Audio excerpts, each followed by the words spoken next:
Am I in a tent? Yeah. You're camping, aren't you? No, it's my background. Yeah, I know. I'm teasing. Yeah. Glamping. Here, just have a Here, seat. hang on a second. Yeah. Let's see if my thing. I have Scott, Fox, and Jordan here in Kansas City in my office. Okay, great stuff. Hi, Carl. Did you get your worksheet? Yeah, I did. Right, we're just waiting on Jeff. Should we turn our mic here. off? We should eventually, but Okay. Ian, Jeff's here. Jeff is here? Yeah, There's he's on Scott. page 2. Good morning, Scott. Right, Jeff, I'm going to Morning, let everybody. you. Why don't you move that over here, Patty? I'm going to let you introduce yourself, too and long. can you take control of the meeting? I would love to. Can I take control, or do you have to give me control? There you go. We can all see you. Yep, I can see Can you. you hear me? Yes, we Yes. can hear you. Okay.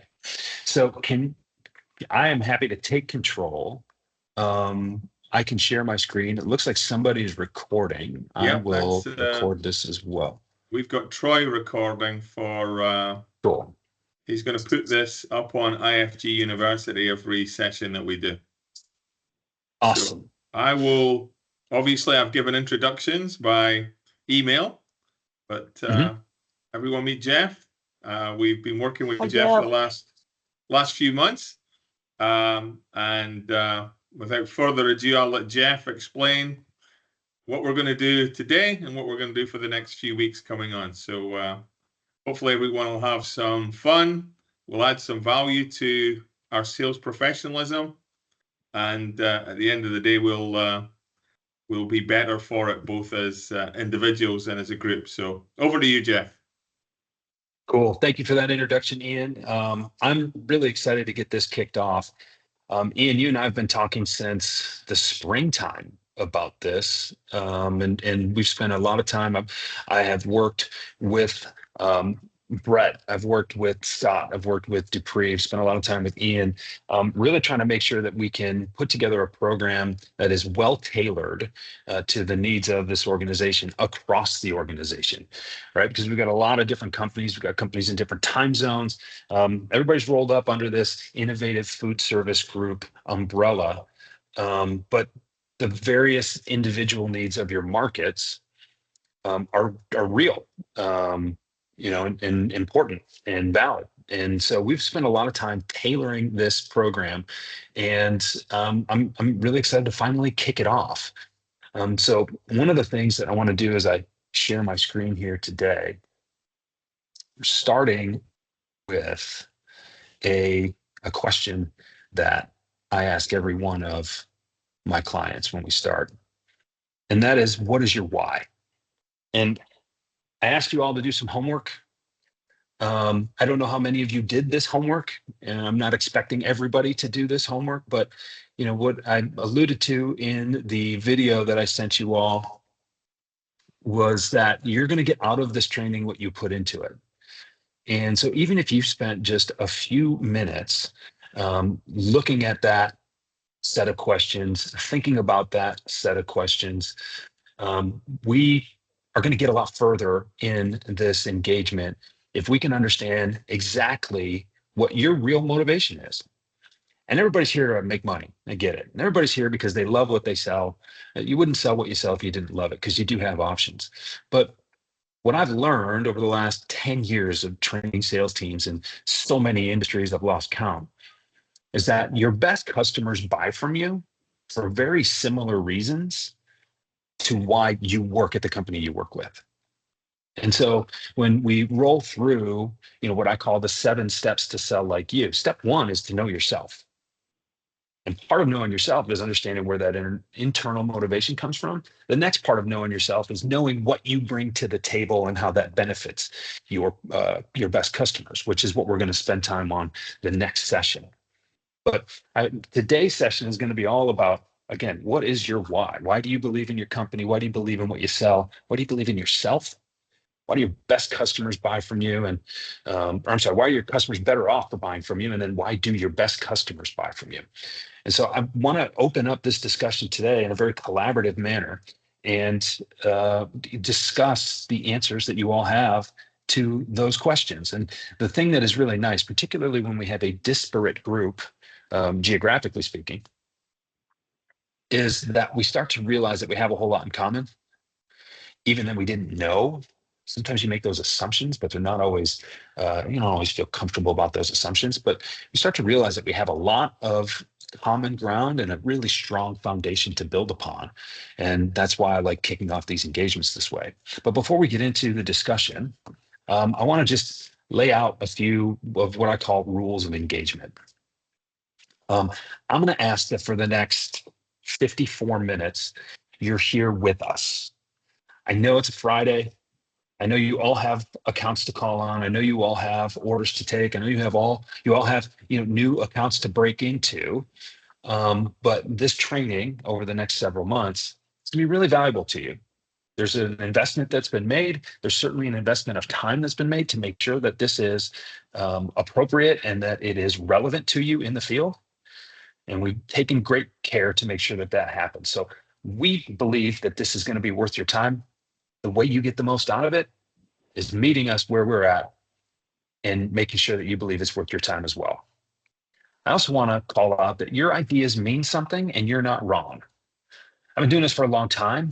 I'm going to say some things that you might disagree with. And quite frankly, if I'm not challenging your beliefs, then I'm not doing my job.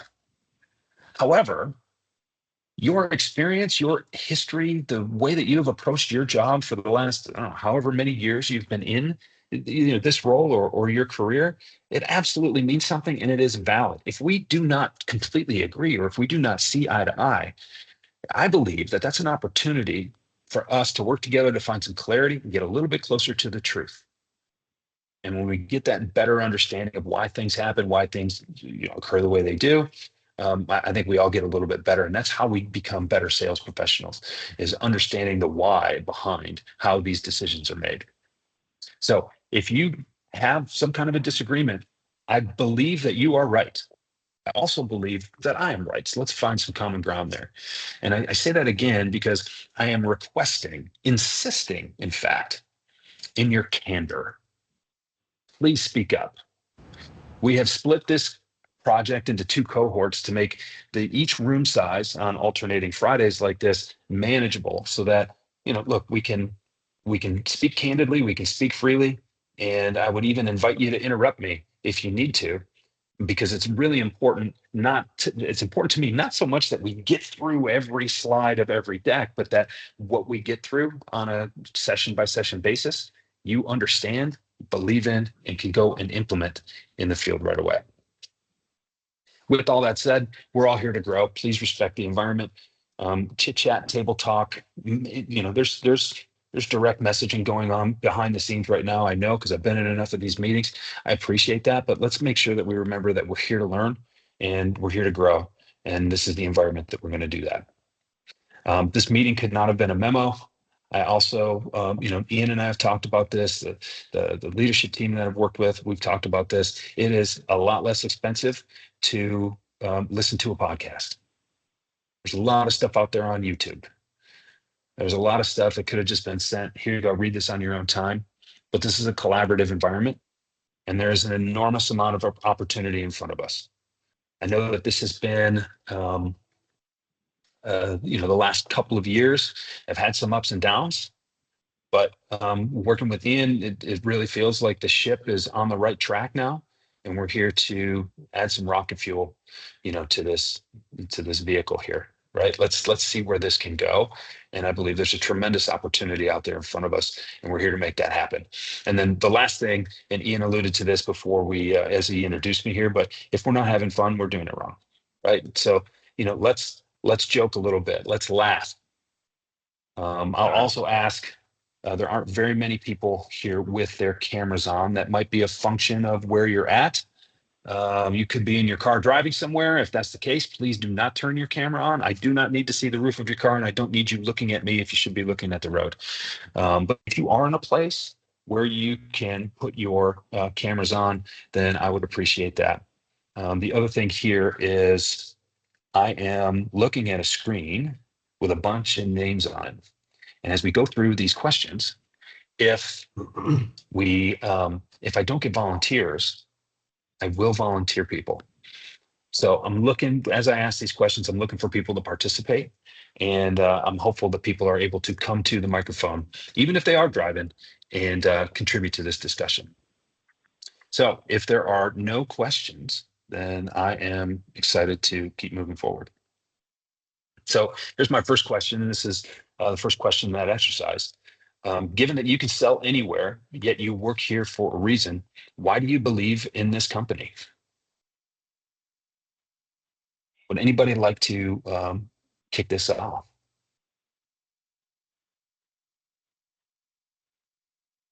Yeah, I'll go first. Mr. Stowers here from Jacksonville, Florida. Awesome. Nice to meet you.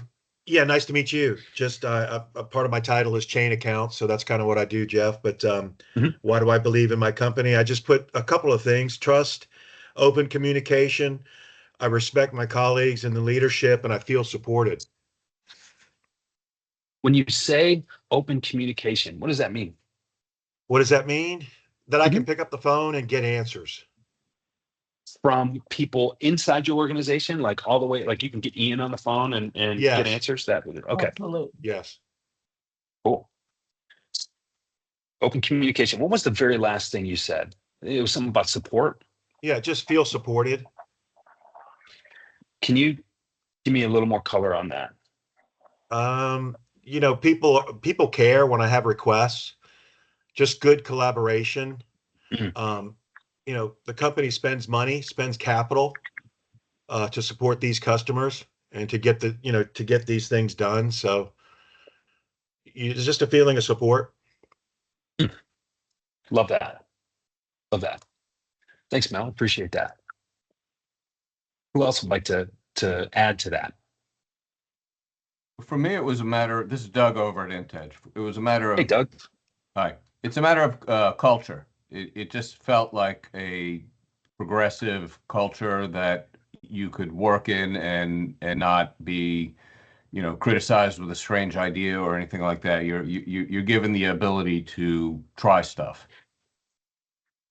Love that. So you can be creative. Correct. What's the most creative thing that you've done that you didn't think you could get done? Right? What's the most creative thing that you thought was going to be shot down, but someone gave you the support? Well, actually, two things. From a sales side, a new project that we're working on for a bag heater. For a company our size, it's a very large project to try to take on when the much larger companies have really not broken into that yet, or are barely in that. And from the manufacturing side, just the upgrades that we were allowed to do in order to keep us competitive and manufacture much faster. So when you're allowed to be creative, what does that do for you? Right? I mean, I rhetorically speaking, I've sat in those rooms before after these sales meetings, and you sit around and you just had training or whatever, and you're with your colleagues and you start to daydream a little bit, right? And it's like, what if we could get this done? What if we can get this across the line? I'm going to ask for this, even though I don't think there's any way that anybody's going to let this happen, right? But you start to wonder what you can do to get the ball across the line. And I think when you're encouraged to be creative, you start to think of possibilities that don't exist currently. And when you start to think of possibilities that don't exist currently, you can, you start to create a future where you feel like you can grow instead of being stuck. And it's like, I think, I mentioned this a couple minutes ago. If we're not having fun, we're doing it wrong. I think creativity is a big part of fun. Agreed. Appreciate that, Doug. Tom, you just popped on my screen. Either you were just rustling your phone or you had something you wanted to say. Thomas Wickham. Yeah, Okay. can you hear me? Yeah, I can. Sorry, Yeah. I've got a earpiece in and I'm in the showroom, so my audio is weird. Mm. A little bit of echo on your too. So, did you have something you wanted to contribute, or was it just your earpiece? Oh no, I think I was just fiddling with my earpiece. But I mean, I'll jump in if I'm on the spot here. So, why do you believe in this I wrote company? down Yeah. on the belief of the company. I believe in the people I work with, in the office. So that's what I wrote down. That's what I noted in this section. Why do you believe in the people you work with? Confidence, trust. I feel valued here, so it's nice. Awesome. Thank you for that. I don't know if it's a surprise, but there are a lot of places where the employees do not feel valued. Feel like they're cogs in the machine. They feel like they're numbers on a list. And as long as I show up and fly below the radar a little bit, I'll still keep my paycheck. It's fine, right? A lot of people are just fine. I don't get that vibe here. I don't get that vibe here at all. As we move forward a little bit with the slide deck here, things that I normally hear come up in this conversation is company values and the company mission. And I hear things like, I believe in the company because they believe in me.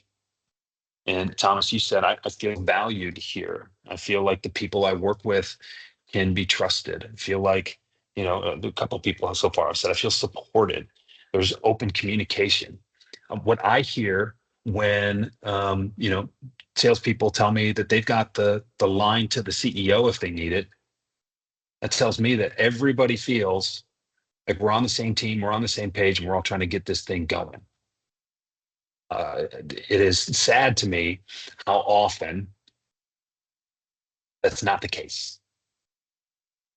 And so, if you need any further, proof of this, I mean, we're all here today.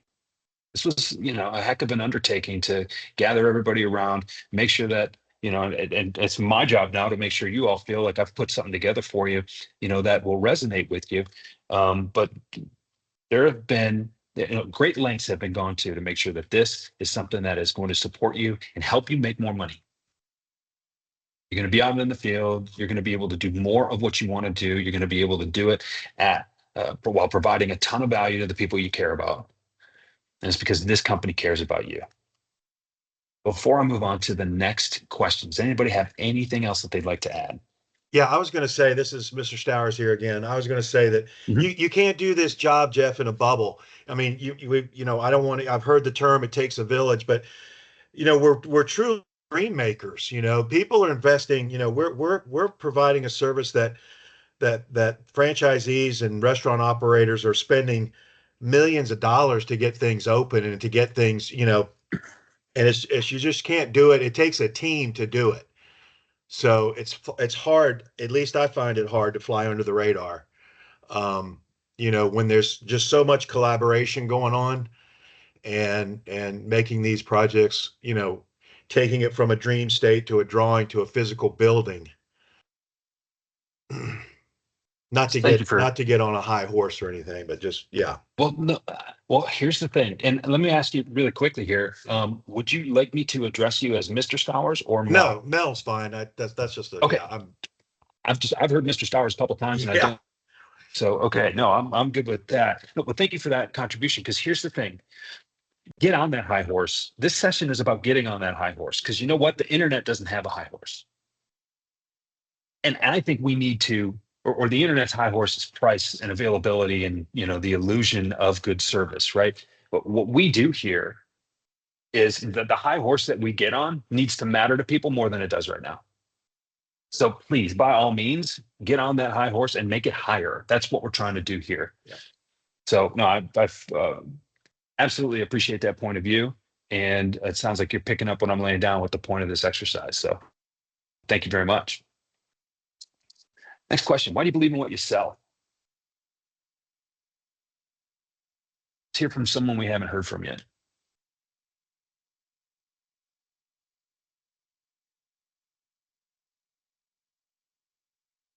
I will pick on people.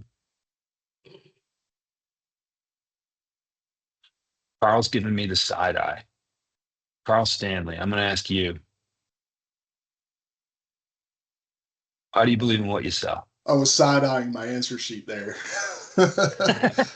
um, well, I mean, I believe in what we sell because I think it kind of goes back to what Mel said regarding the fact that we're helping customers achieve their dreams and their goals, and the products that we provide do that. So from mom and pop restaurants to chain restaurants, it's the same end goal basically. So So when you say we're helping customers achieve their goals and their dreams, I love how profound of a statement that is. Um, what is it specifically about the products you carry, or maybe it's the service that you provide, because the products are largely available. You have some exclusive products, but you're not the only Libby dealer in the country, right? Like what is it specifically about what you sell, or maybe the way you sell it, that helps your customers achieve their goals and dreams in ways that others can't?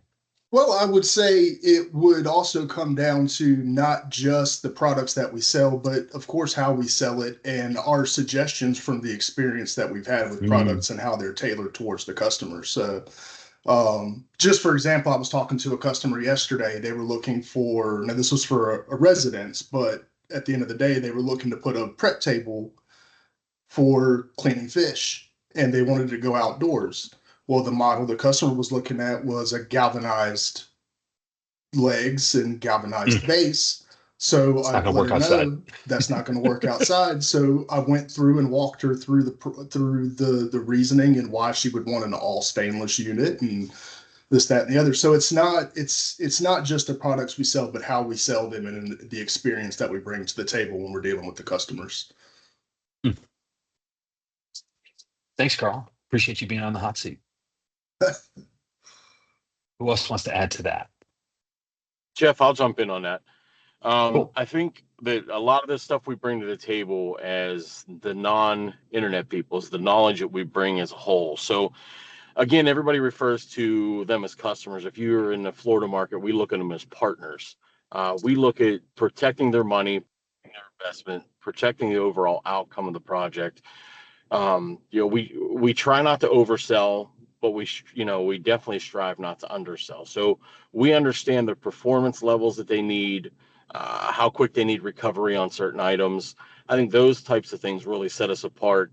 And hopefully at the end of the day, when our end user or our partner sees what we bring to the table for them, we get the next call on the next project, the next thing they have doing.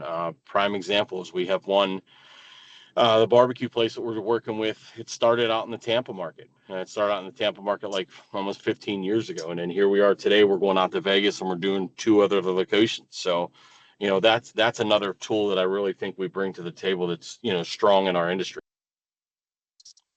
And do you all, and thanks for that, Scott. Do you all have products that are super exclusive? I mean, you have your own branded stuff and some things that you can really kind of build a moat around your business with, or do you really just have access to the same equipment everybody else does? We have some economy lines that I know Scott Mossberg deals with a bunch. It really helps us to beat, some of our online competitors and stuff like that. So we do have some stuff that are, kind of, you would call our brand, and some people that we Mhm. partner with that give us the opportunity to sell. We don't like to sell the bottom of the barrel, but if we have to go there, we can. And I think Scott could probably chime in on that a little more on how that works for us. Well, and I mean, sometimes you don't like to race to the bottom with pricing. I mean, you get yourself in trouble that way, because you lose business the same way you win it, right? And there's always going to be someone who can beat you by a nickel. But sometimes price is the biggest thing. You need to be able to have something you can address that with. Oh yeah, we do. Anybody else? We have Yeah. other lines. Um, Anybody else want to add into? I mean, has anybody ever been let down by their product?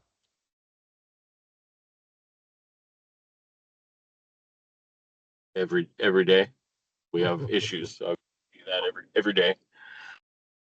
Okay. issues that are unexpected, or issues that make you not believe in what you sell, though? I mean, like everybody runs into some issues, and Some are users, some are user error, some are, just luck of the draw with, somebody gets a unit that won't hold temperature. It's, it just varies. We face a multitude of tasks that we're strapped with every day with equipment that either comes out and sells, or the hinges are off, or there's a dent in the system, or, there's, we the full gamut we run through pretty much every day. okay. One of the things that sets us apart, this is Scott Mossberg. One of the things that sets us apart is we actually deal with those issues. You talk about online competition, they have no way of dealing with the issues in the field that we see day in and day out, both in all of our locations. And yes, you're going to run into things. We also pay, at least at this end, and you talked about our advantage with our import program that we do, which most companies do not even think about the type of inventory that we carry with our import program. And then you look at companies like Webstron, who have an import program, they have their own brands. But when you look at those brands and you see them, the quality that they're doing, they buy the cheapest thing they can find and they take pretty pictures of it. But the reality is they have things that compete with us, and in the field, those products fail a lot. And so I think the difference that IFG offers is the way that we deal with the issues that come up every day. And I'd love to say we run a pretty, as tight as possible, but the real truth is every day is an issue, and it's how we deal with the issues that sets us apart.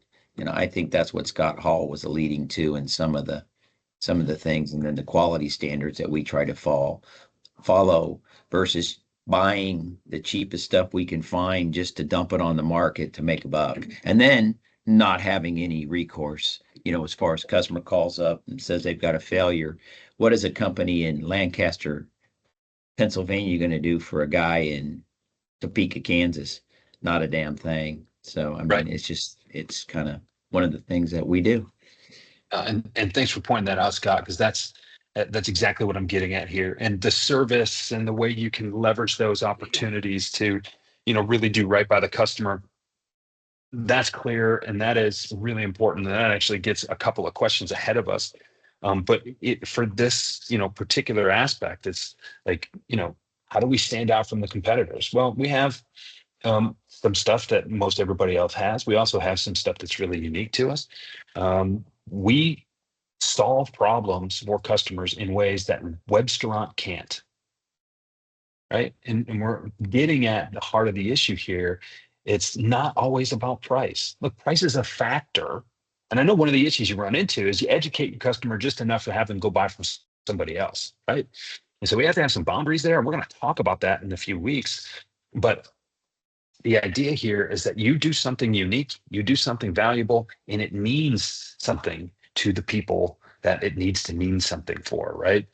And as a result of everything that you do, you are improving the lives of your customers. I love what you said earlier. We're helping our customers achieve their goals and their dreams.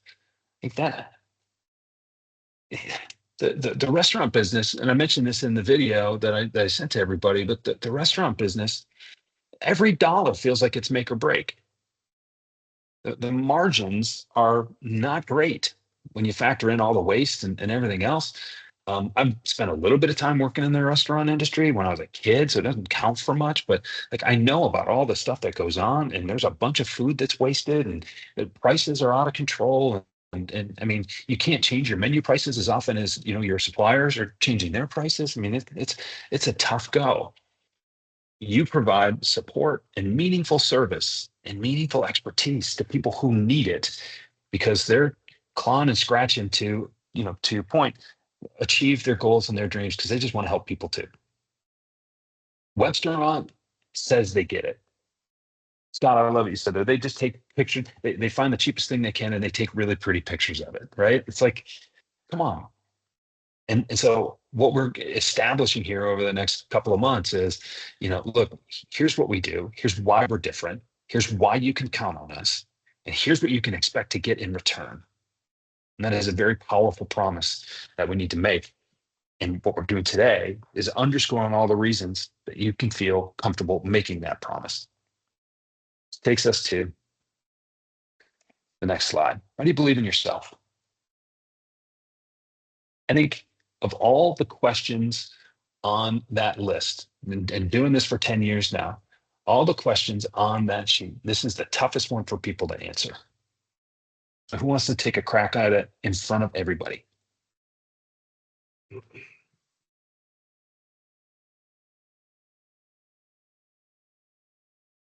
Why will my meeting not maximize here? Hold on. Do I need to call on somebody?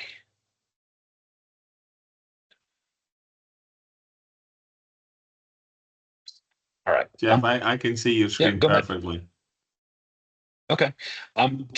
There's something with Teams right now, is a bug in it or something. I can expand to see more people on the screen, and right now I'm only seeing a few.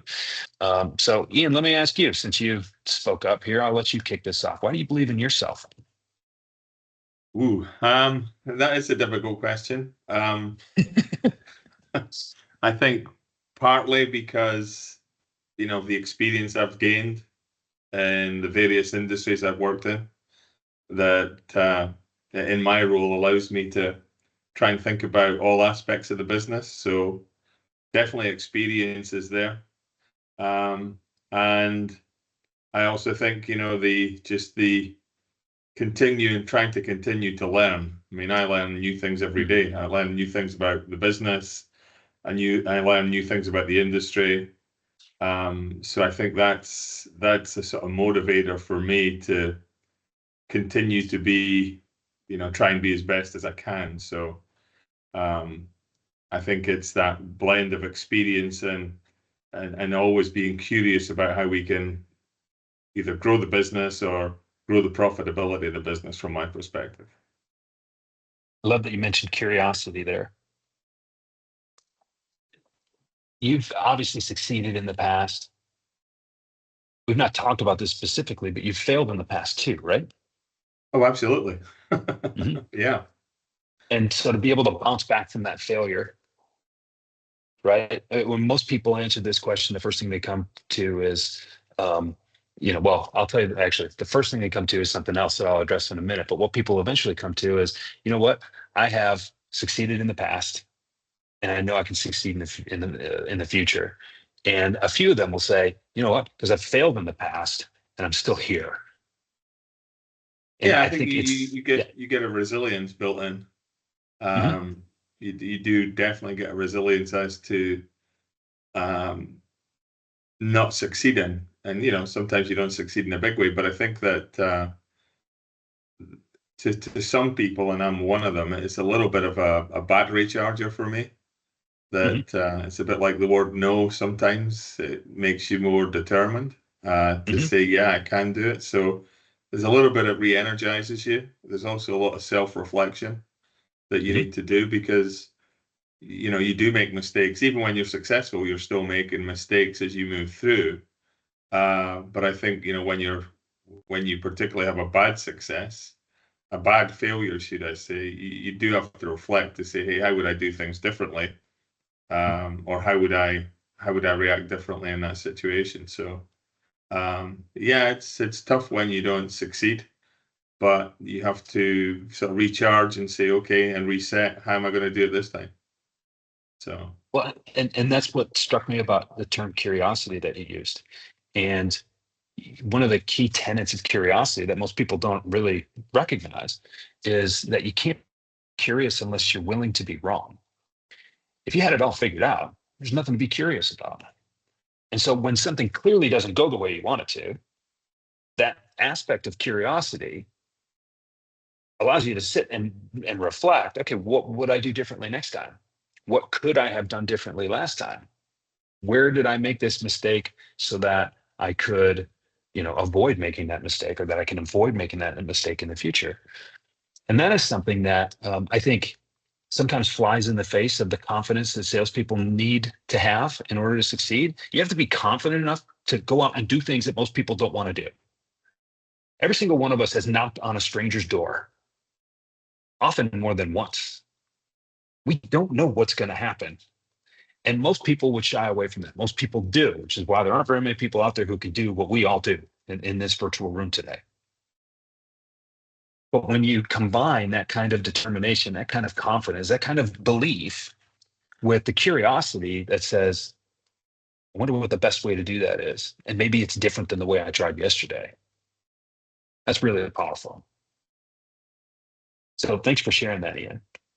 What most people will do, the default answer that I get with this question, people will say, I believe in myself because other people believe in me.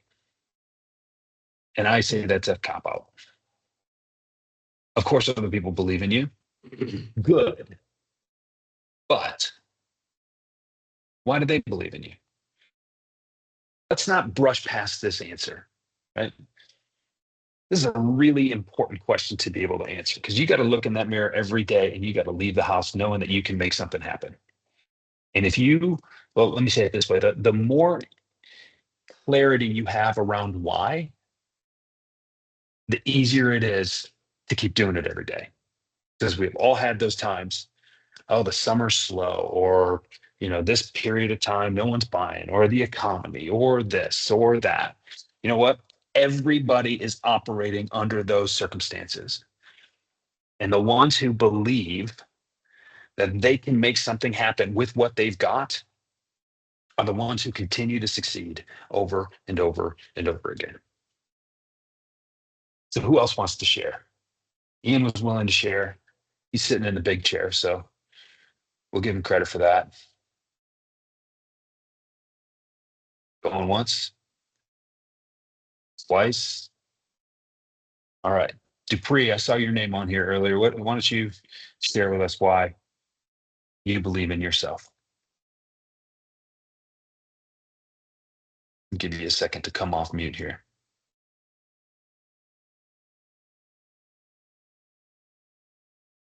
Sorry about that. No worries. I got COVID working from home today. I hope you feel better soon. Thanks, man. I guess I believe in myself because I have to believe in myself, because I can't not win. I can't not provide for my family, and I have to have the attitude that I can't really rely on anybody else, because that's when I get let down. So I try to just keep positive, keeping a good routine, and believe in myself, because I'm the one, I mean, I do have a great team, don't get me wrong, but yet, I just try to not rely, to be self-reliant, because when I do have to end up relying on other people, it tends to when I have the biggest problems. That's interesting, Dupree, and I'm going to keep it. I apologize for your COVID. I mean, not that I gave it to you, but I'm sorry you're not feeling well. Because some of the answers that we got from a lot of your teammates earlier on were, I'm surrounded by people I can count on. So help me understand your, well, I have to believe in myself because I got to make sure that nobody lets me down. Yeah. Well, I mean, I don't have a problem with anybody. I'm just more of a self-reliant person. Mm-hmm. And that's I don't need other people to hold me up, I guess. You're glad you have them, but you don't need them. Yeah. Awesome. All right, I'll let you off the hook, because COVID's a bear. Thanks, man. Feel better soon. I've had it a couple times, man. It's brutal. Thank you. I'll jump. Anybody else want to share? Oh yeah, come on in. This is Sean from EHT. Nice to meet you, Sean. Thank you. I believe in myself because I'm the total sum of all my experiences, past and present, and any failures that I had, I built on it to get to where I am now, and anything that happens now, I can go on those past experiences to make things right or fix problems. And even while I'm in the problem, I have the confidence, even though I'm not sure what I'm doing, but I have the confidence that I know I'll be able to see the problem through with a positive result. Sean, how long have you been doing this? 15 years, and I cooked for 30 years. Wow. That's it? Yeah. Just 30 years? Yeah. That's awesome. I think people tend to undersell or underestimate the value of just, I don't know, being on the planet for 45 years, let alone in a working, capacity. The things that you see, the things that you deal with, the things that you go through, and you come out the other side. And sometimes, even though they're really significant in the moment, they're insignificant in hindsight. You just take them for granted, right? Correct. But sometimes in those moments, I've had them. Everybody on this call has had them. Man, I don't know what I'm going to do next. It's just that little reminder that you from a friend, maybe it's from your spouse or your partner, maybe it's from your kids. My kids are getting old enough to remind me of that stuff. And they say, Dad, you're not feeling that well, huh? Well, we believe in you, right? That's that get up and go that you need. And sometimes it's that reminder of the stuff that you've taken for granted was really heavy at the time. But even the really significant stuff, not that it just blows over and you forget about it, but no, you endure, you work through, you continue to lean forward. The environment right now in your industry is not a rosy one. Price pressures are more than they ever have been. There's a competitor around every corner. Anybody and their brother thinks that they can be a drop shipper and they've got a few relationships and they can skim a few dollars off the top. You are in the trenches every day. You are out there making stuff happen. You are out there walking the restaurant. You're walking the kitchens. You are seeing the things. You're doing those health inspections, even without being asked. But you have your head on a swivel for people. Now, I don't want to get ahead of myself because we're starting to get into the next question here, which is there's a reason that they're structured the way they are.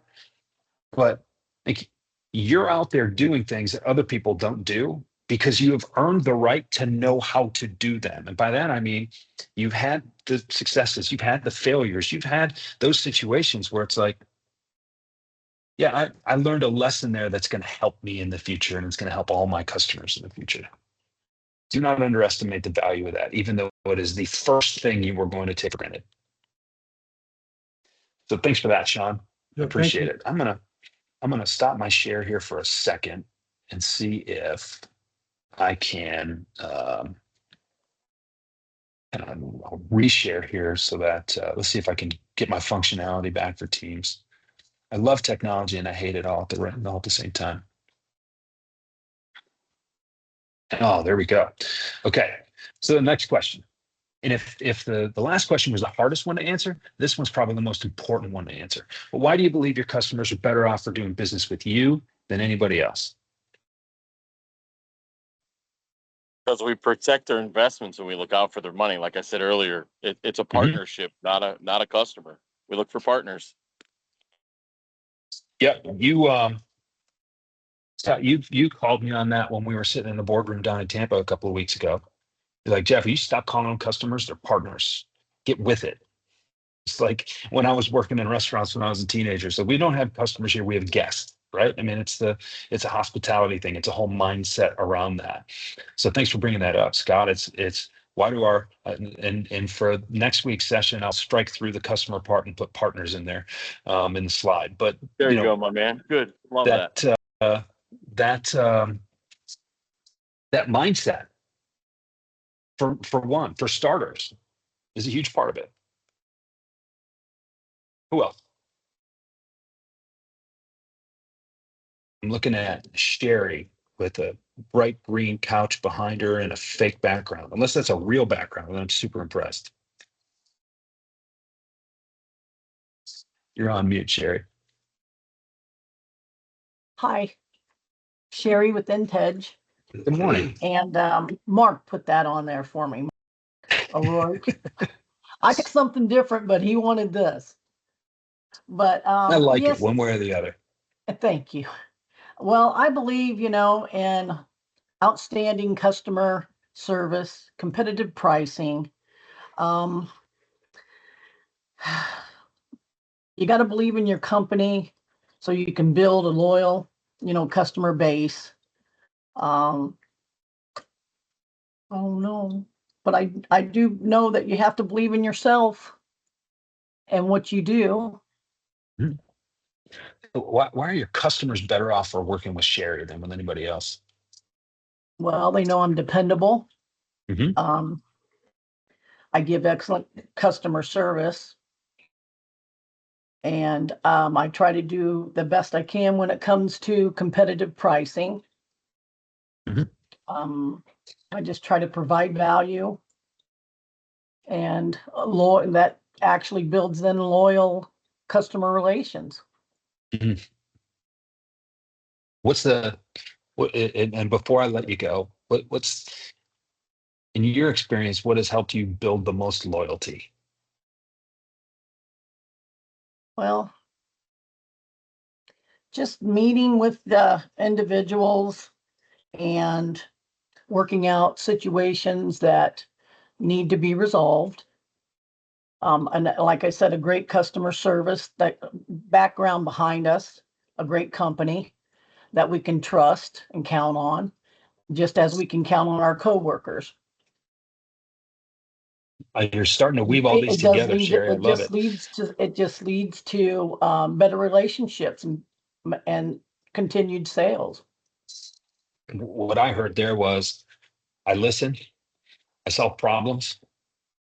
I've got experience behind me that allows me to provide solutions that you quite frankly just can't get from web surround, right? Correct. And look, I just talked about it a minute ago. I don't need to rehash this whole thing, but obviously pricing pressure is there. Finances matter. But as much as restaurants need good pricing, they need competitive, the economics have to work.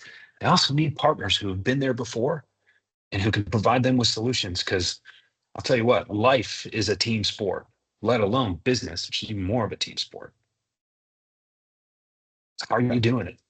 Do you have the resources that you need? Do you have the people behind you? Do you have sometimes just the cheerleaders? Do you have the people telling you You to got to keep have going? that, right? Absolutely. And you provide that.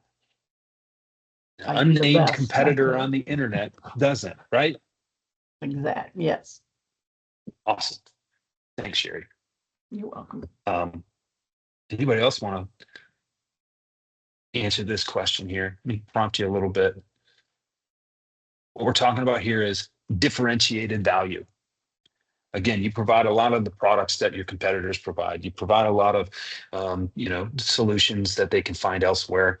All of this differentiated value comes at a price, right? And everybody that I've spoken with, and you're not alone in this industry, everybody that I've spoken with is really frustrated that they feel like they provide a lot of value that people don't appreciate. They don't want to pay for it, right?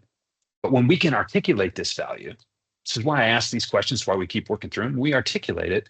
These benefits become more tangible. We understand how those tangible benefits lead to the emotional benefits, and we understand the long-term impact that we make. I mean, look, we help people chase and achieve their goals and dreams. It's huge. One more person share. Is it Brianna or Brianna? Brianna. Okay. I'll make sure I get that right in the future then too. Brianna, what are your thoughts? For the Asheville office, we're within walking distance to Mm. a good handful of our customers. And when something breaks or they realize they need something, we're right here. We're within minutes to get them what they need. Awesome. And you don't have any other competitors in the area that could do that. That kind of convenience is really hard to replace. Awesome. Anything else you want to add?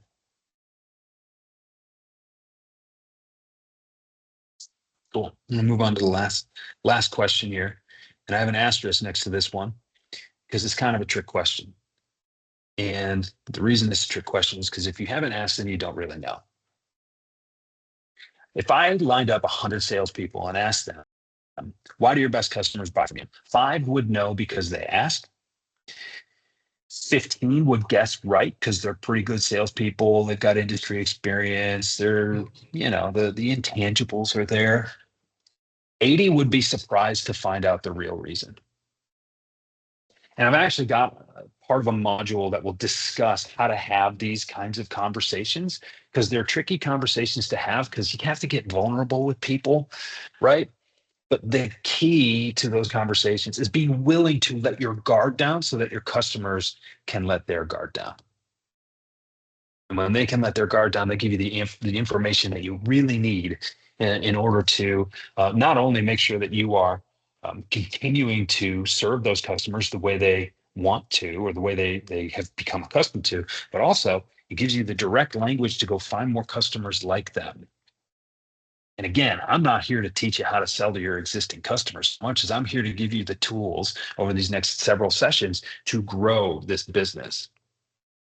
And this is the best way that I've found to grow your business, is to have really good conversations with them about exactly what is important to them.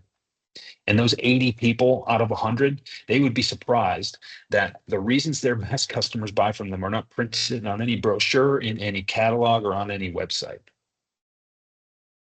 So if you haven't asked, you don't really know. That's why this is a trick question, and that's why I can leave such a little time at the end of the session to talk about it. So when I start to think about, what is the value proposition that we're putting on, or that IFG puts together, I think about, when looking at just your answers, say Innovative Food Service Group and its subsidiaries, if you want to call yourselves that. We're a company that we believe in because we've got a great team of experienced professionals running behind the scenes here to make sure that this operation provides you, the customer, with the best support you could possibly need, and in ways you're probably not even aware of yet. Because we've got combined experience, we've got products that we sometimes supply on our own and manufacture on our own, and sometimes we're supplying things that everybody else can get, but we also have the expertise to show you what you need versus what you think you need that isn't going to work out for you. And you can come to us, you can trust us, because it's our mission to go out and help customers like you in restaurants accomplish their goals and their dreams in an ever competitive environment where it feels like every dollar counts. But my mission, and what I have believed in myself to be able to accomplish over the last 5, 10, 15, 20 years, is I've succeeded, I've failed, I've made mistakes, but I've learned from all those mistakes because I still wake up every day curious enough to figure out a better way. And I may ask you for a couple more dollars on those plates, on those smallwares, on that range. But you can rest assured that the few dollars that you spend extra with me are going to come along with the expertise that you need in order to survive in this environment. And that you just, quite frankly, can't get from Webstaurant. Because there's a lot more to supporting the restaurant business than taking a picture of the cheapest thing you can find and prettying it up for the website. That's what we're here to do. And that is the message that we want to get across to our customers. And the more that we can get into the nitty-gritty of these answers, right? And look, I know, like I mentioned, you didn't all do this homework. When I was pitching this idea in the boardroom a couple of weeks ago, Ian looks at me, he's like, you don't think everybody's going to do that, do you? Like, are you expecting completion percentages? No, I'm not expecting completion. But what I am expecting is that people are going to show up with professionalism. They're going to be prepared to have this discussion, and that this discussion is going to make them think a little bit more about how they approach what they do. And the more granularity we can think about these questions, the more this leads into the value proposition that we articulate and our willingness to do so. So my challenge to you, whether you've done this or whether you did the homework or not, is my challenge to you is to spend maybe a half an hour over the next couple of weeks.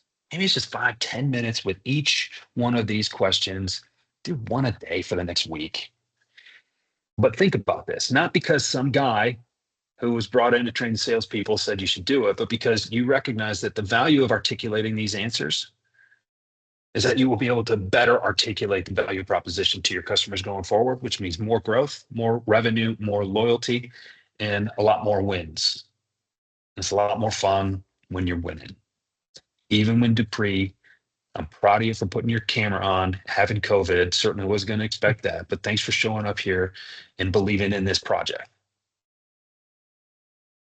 So we got just a couple minutes left. I'm going to share this slide again just to put it back up here. But next, we're going to talk specifically about the second half of Know Yourself, which is knowing your value proposition. I put together a very brief Google survey that I'm going to send everybody. You'll probably get it on Monday just so it doesn't get lost over the weekend. But I've got 3 questions for you. That is, what makes this company different? What makes that difference valuable? And what is the outcome of that? Why does that matter? Right. So every company, when we talk about, you say that we're better than everybody else. Well, better is subjective. That leads to an argument. When you are objectively different from somebody, we can start having conversations about the value of that difference and the outcomes that that value creates. So this will all be explained again in the survey. It's 3 questions. If you can just spend a couple of minutes on that. The reason that I asked you for this is a lesson that I learned really early on. Actually, no, I didn't learn it early on. I wish I would have learned it earlier on. One of the things that I've learned in engagements like this is it is one thing for me to stand up at the front of this virtual room and tell you what I think.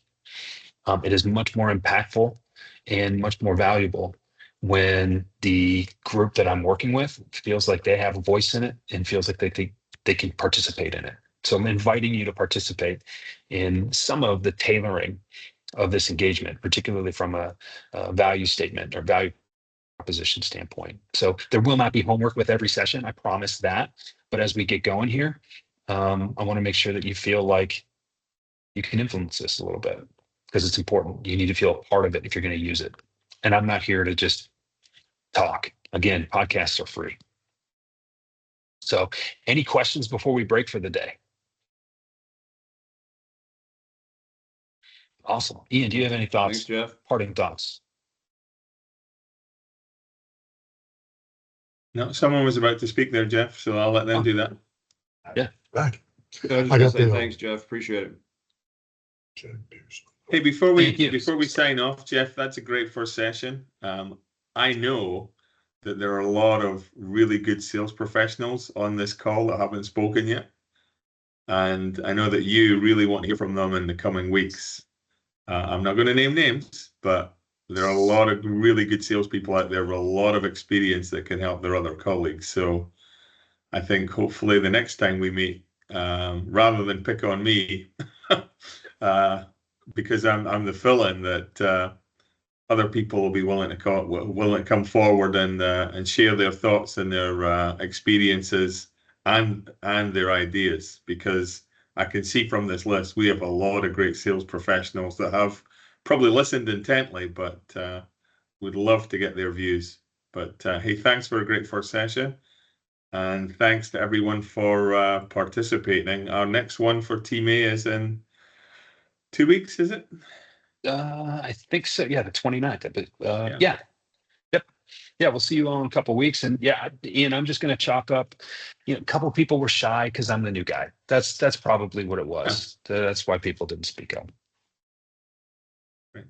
Well, have a great Friday, everyone. I'll let Jeff say the final goodbyes. I thought this was really good. I think, really good participation. There are a couple of people that I will know to call on next time. But anybody who participated today, whether you volunteered or were voluntold by me, I really appreciate that. Again, and you'll hear me say this a bunch of times, but you will get out of this what you put into it. And I know what I'm giving you is worth exploring, and we're going to work together to make this really valuable for you. So.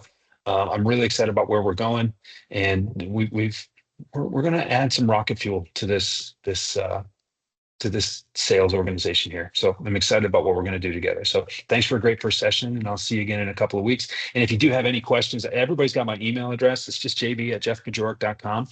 If something pops up, shoot me a message. That's all part of this. You got questions that you didn't want us to discuss in front of everybody, that's fine. Or if something comes up, you know, when you're thinking about this session afterward, please feel free to reach out. I'm happy to respond. And Dupree, feel better, man. You're welcome, Shay. Thank you. Thanks, everybody. Have a great Friday. Take care of yourself. All right. Thank you. Good to see you again. You too. Great seeing you guys. Y'all have a great weekend. Everybody have a Thank good weekend. Cheers, everybody. Thank See you you. later. Thank you.